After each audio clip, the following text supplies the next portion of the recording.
নমস্কার, শুভ সকাল সকলকে। আজকের দিনটা আপনাদের সকলের ভালো যাক এবং সুস্থ থাকুন অবশ্যই। তো আজকে আমাদের মধ্যে উপস্থিত আছেন কার্তিক শাস্ত্রী মহাশয়। নমস্কার। নমস্কার। কেমন আছেন? ভালোই।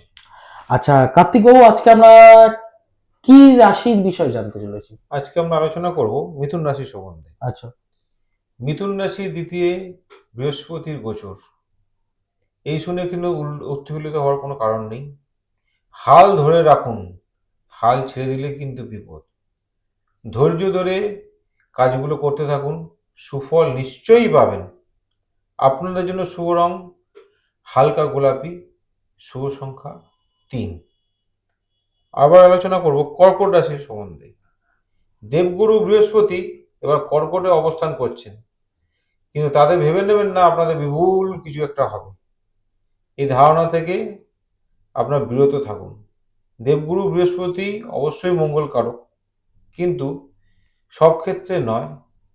ওনার একটা অদ্ভুত প্রকৃতি আছে। যেই ঘরে উনি বসস্থান করেন সেই ঘরের কিন্তু উনি উপকার করেন না।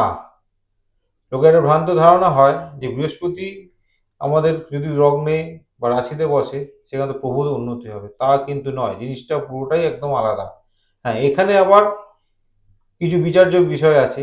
আপনার নিজস্ব জন্ম ছক বা নিজস্ব গ্রহগত অবস্থান অবশ্যই বিচার্য।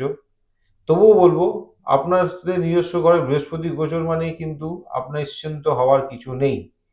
বিশেষ করে শরীরের প্রতি যথেষ্ট সাবধান থাকবেন এবং চলাফেরায় সাবধানতা অবলম্বন করবেন। আপনাদের শুভ রং সাদা, শুভ সংখ্যা 3। অশেষ ধন্যবাদ আপনাকে। চোখ রাখুন সনাতন বেঙ্গল নিউজে। নমস্কার।